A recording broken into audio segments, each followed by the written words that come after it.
कार्यकर्ताओं को हमेशा एक आदर्श के रूप में भूमिका कार्यकर्ताओं का निर्माण करने वाले बड़ी पुराने संगठित एवं सहज सरल पूर्व जिला अध्यक्ष श्रीमान जनार्दन गुप्ता जी, बहुत ही तेज तर्रार कार्यकर्ताओं को हमेशा एक समय था कि हम लोगों को भी जोड़ने का काम किए, ऐसे अभिभावक के तौर पे हमेशा काम करने वाले पूर्व जिला अध्यक्ष समीर त्रिपाठी जी इस कार्यक्रम के संचालन कर रहे जिले के उपाध्यक्ष आदरणीय संजय पांडे जी, मंच पे बैठे हमारे सहयोगी महामंत्री प्रदीप सिंह जी, प्रदेश के मंत्री अल्पसंख्यक मोर्चा के खुर्शीद अंसारी जी, हरिंदा के चेयरमैन श्रीमान राजेश जायसवाल जी। मित्रों, मुझे G20 पे कुछ बिंदुओं पे प्रकाश डालना है। जैसा कि हम लोगों को सभी लोगों को अवगत है कि G20 क्या है। विगत 2022 में दिसंबर के महीने से भारत को अध्यक्षता मिली हुई है और इसको थोड़ा गहराई से समझने के लिए हमको जहां अध्यक्षता मिली थी इंडोनेशिया के एक शहर का नाम है बाली, जहां भारतीय संस्कृति सभ्यता पूरी विद्यमान है। आज वहां ब्रह्मा विष्णु गणेश महेश और यहाँ के संतों को भी वहां पूजा होती है। ऐसे पुनीत पृथ्वी पर जब पूरी दुनिया से G20 के लोग आते हैं, ग्रुप ऑफ ट्रेविटी, जिसको फ्रेंच शब्द में ट्रेविटी कहा जाता है, उस संबित के लोग जब आते हैं, भारतीय संस्कृति और सभ्यता की घटा देखते हैं, उनको कहीं न कहीं ये होता है कि एशिया में भारत का ऐसा भी प्रभाव है कि भारत को छोड़कर भारत के और कोने में भारतीय संस्कृति सभ्यता इतनी अपनी परचम लहरा रही है। और जब दुनिया को ये लगता है कि कोरोना काल की स्थिति में कोई देश उठ के खड़ा नहीं हो सकता है, तब भी हमारी खरल सकेली उत्पाद 3% के ऊपर रही, जबकि दुनिया की विश्व महाशक्ति कहे जाने वाला चीन, अमेरिका, इनका ग्रोथ रुक चुका था। ऐसा क्यों हो सका? ऐसा इसलिए हो सका कि असंभव को संभव कर दिखाने का नेतृत्व इस देश के यशस्वी प्रधानमंत्री नरेंद्र मोदी जैसे युग पुरुष को मिला हुआ है। आपको समझना चाहिए बाली के शहर में निर्णय कैसे होता है। जैसे G20 का मतलब होता है 1999 में जब वर्ल्ड क्राइसिस हुआ, यानी इकोनॉमिक व्यवस्था पूरी दुनिया की ध्वस्त हो गई, तो सबको लगा कि केवल कुछ देश मिलाकर इस दुनिया को आगे का नेतृत्व नहीं दे सकते हैं। तो उनको विस्तार करने के लिए 1999 में G20 का गठन किया गया, जिसमें प्रमुखता देश उसमें शामिल हैं अर्जेंटीना, ऑस्ट्रेलिया, ब्राजील, कनाडा, चीन, France, Germany, Bharat, Indonesia, Italy, Japan, Korea, गणराज्य मैक्सिको, रूस, सऊदी अरब, दक्षिण अफ्रीका, तुर्की, इंडोनेशिया, यूनाइटेड किंगडम और संयुक्त राज्य अमेरिका, यूरोपीय देश शामिल हैं, जो कि पूरी दुनिया का आर्थिक 85% बजट पूरी दुनिया का इन्वॉल्व करेंगे और 75% वैश्विक मार्केट पे कब्जा किए हुए हैं। क्यों ना ऐसा हो? क्योंकि ये 135 करोड़ के साथ साथ चाइना भी दुनिया का सबसे जनसंख्या वाला और बड़ा मार्केटिंग देश है।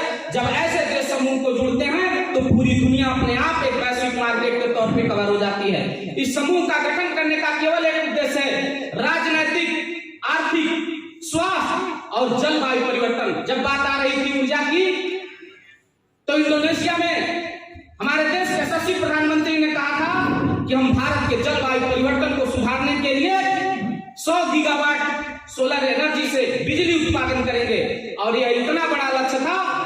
और इसको जब वो साबित करके दिखाते हैं, कोविड-19 से विषम परिस्थितियों में से देश को जब वो निकाल के दिखाते हैं, तो स्वतः दुनिया को ऐसा लगता है कि इस देश को, इस दुनिया को अगर कोई एक नेता है जो मार्गदर्शन दे सकता है, सही दिशा में ले जा सकता है। क्योंकि मित्रों, बने हुए घर का गार्जियन बनना, अभिभावक बनना बहुत आसान होता है, लेकिन आप किसी भी फैक्ट्री में बड़े CEO के चेयरमैन के पद के लिए जब आप आवेदन करिएगा, तो कंपनी ये नहीं पूछती है कि आप बीटेक किए हुए हैं कि इंजीनियरिंग किए हुए हैं कि आप कितने बड़े योग्य पुरुष हैं, वह पूछती है कि आपके जीवन में जब आपका बुरा समय था तब आप कैसे हैंडल किए।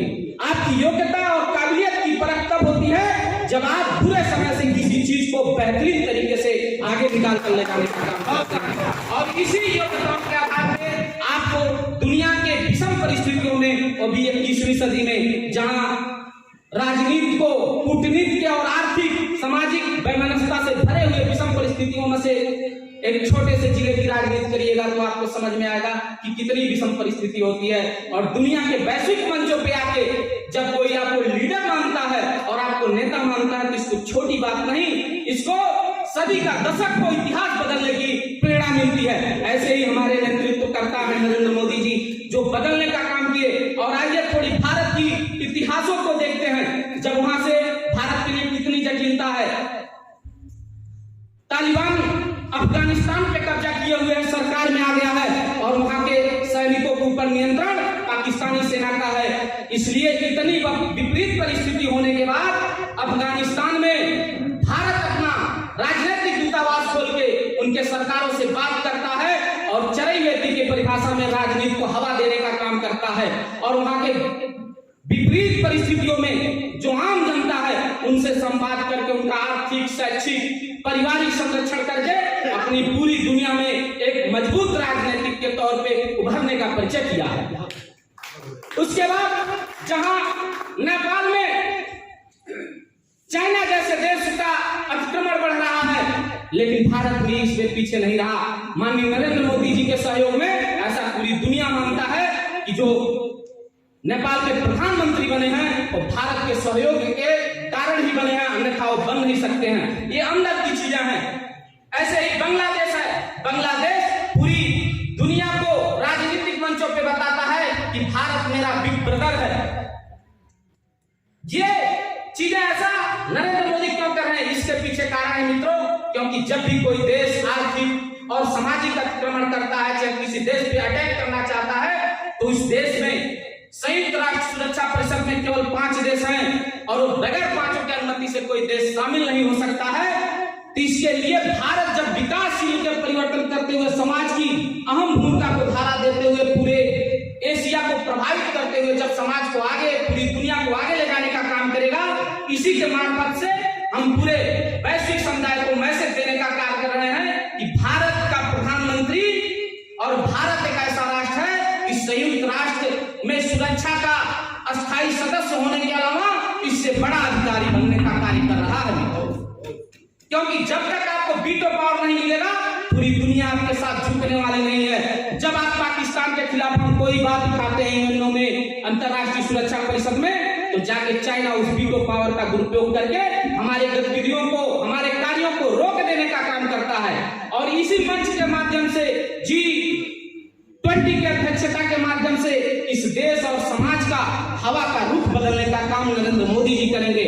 और यही हमारे देश का G20 ग्रुप ऑफ प्रायोरिटी का एक सीधा सा उद्देश्य है, समाज में आर्थिक, ग्लोबल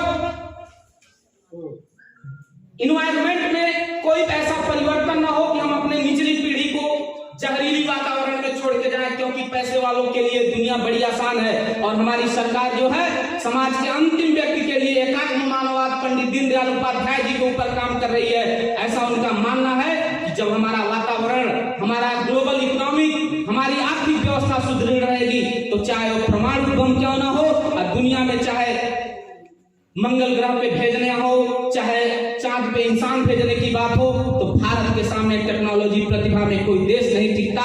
ये पूरी दुनिया मान चुकी है। और अभी और हाल ही में देवास में आर्थिक सम्मेलन हुआ, जिसमें अमेरिका से लेके China, Japan, Germany, Europe, Argentina से लेके हर देश के वित्त राज्य मंत्री और वित्त मंत्री, उन देशों के केंद्रीय गवर्नर के बैंकों के जो गवर्नर होते हैं, सभी लोगों का मानना है कि भारत एक ऐसा देश है कि जो पूरी दुनिया का आर्थिक तौर पे मार्गदर्शन कर सकता है और दुनिया का उभरता हुआ वैश्विक मार्केट है। पूरी दुनिया के लोग यहाँ निवेश करना चाहते हैं और आपके अंदर कला होनी चाहिए और आप बाल भी बेच के यहाँ अरबपति बन सकते हैं। इन्हीं बातों को करके मैं अपनी वाणी को विराम देता हूँ। जय हिंद, जय भारत, वंदे मातरम। आप सभी के प्रति मैं कृतज्ञता का भाव प्रकट करता हूँ। और आज संत शिरोमणि संत रविदास जी का जन्मदिन है, जो समाज पे इनका गहरा अमीर छाप है। एक आध्यात्मिक पुरुष थे जिनके बारे में हम जैसे लोगों को कहना सुनना बहुत ही शोभा का विषय होता है। ऐसे जीवन के व्यक्तियों को आदर्शों के तौर पे अपने जीवन में पढ़िए, जीवन आपका जरूर बदल जाएगा। और अगर आप वास्तव में नेता बनना चाहते हैं तो एक से एक दिन एक आइडियोलॉजी, एक बायोग्राफी किसी राजनेता का पढ़िए, उसके चरित्र को फॉलो करिए। धीरे धीरे आपका जीवन नहीं बदल गया और आप एक कार्यकर्ता से राजनेता नहीं बन गए तो फिर मैं राजनीति करना छोड़ दूंगा। जय हिंद, जय भारत, वंदे मातरम।